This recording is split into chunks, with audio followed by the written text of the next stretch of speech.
السلام علیکم ورحمۃ اللہ وبرکاتہ۔ جامع الحکایات کتاب محمد اوفی کی، اس کی تیسری حکایت جو ہمارے سلیبس میں ہے، اس کو ہم آج کے اس لیکچر میں پڑھیں گے۔ آپ انشاءاللہ توجہ سے سنیں۔ تیسری حکایت، عبداللہ بن مسعود رضی اللہ عنہ شیبانی کردی۔ عبداللہ بن مسعود رضی اللہ تعالیٰ عنہ بھیڑ پالا کرتے تھے۔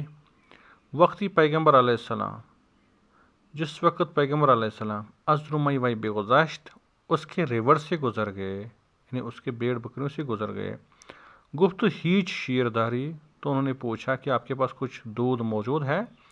گفت ہست، اس نے کہا ہے، ولیکن ملک من، لیکن میری ملکیت نہیں ہے، وہ کسی اور کا ہے۔ پیغمبر علیہ السلام گفت ہیچ گوسفند نازادہ دھاری، کوئی بھیڑ ایسا ہے جس نے بھی بچے کو جنم نہیں دیا ہے؟ گفت دارم مادہ بوزی، اس نے کہا ہاں ہے، ایک بکری ہے۔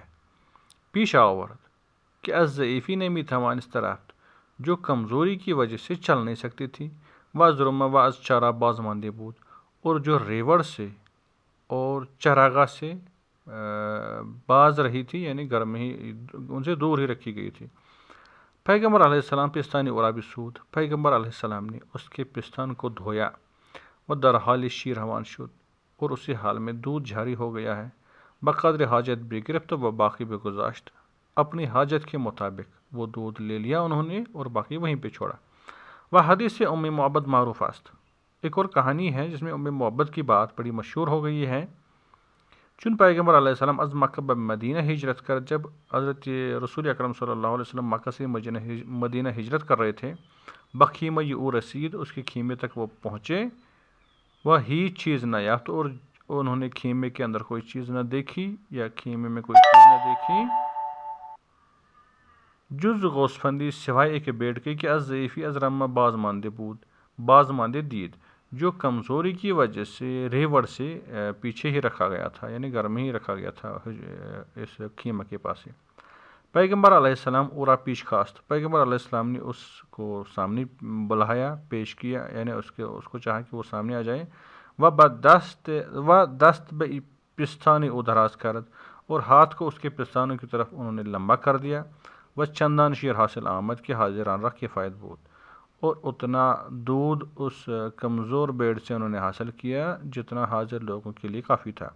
وہ بسیاری بھی ماند، اور کافی مزید باقی بھی بچا، کہ از ایشان بے گزاشت، جو ان کے بعد بھی انہوں نے وہاں چھوڑ دیا، یعنی اس ٹینٹ میں، خیمہ میں انہوں نے چھوڑ دیا، یعنی ام معبد کے پاس۔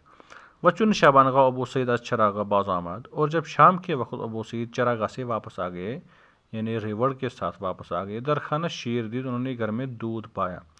پرسید کی ان شیر از کجا آوردی، انہوں نے دریافت کیا کہ یہ دودھ کہاں سے لایا۔ امی معبد گفت، امی معبد نے کہا، کرمی امروز برما گزشت، ایک کریم آدمی ہمارے یہاں سے آج گزرا ہے۔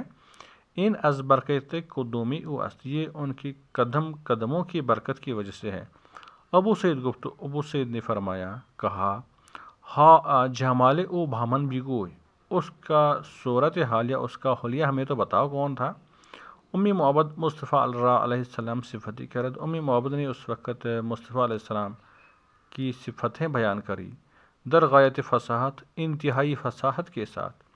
وہ ان صفت در خود مستور است، اور وہ صفات جو اس ام معبد نے اس وقت بیان کی ہے وہ کتاب میں لکھی گئی ہیں، کہ ماں بے صد زبان بے بیان ان برنایائیم، کہ ہم ان صفتوں کو، اس حلیے کو بیان کرنے کے الفاظوں کو سینکڑوں زبانوں کے باوجود بھی بیان نہیں کر سکتے ہیں، اگر ہمارے پاس سینکڑوں زبانیں بھی ہوں۔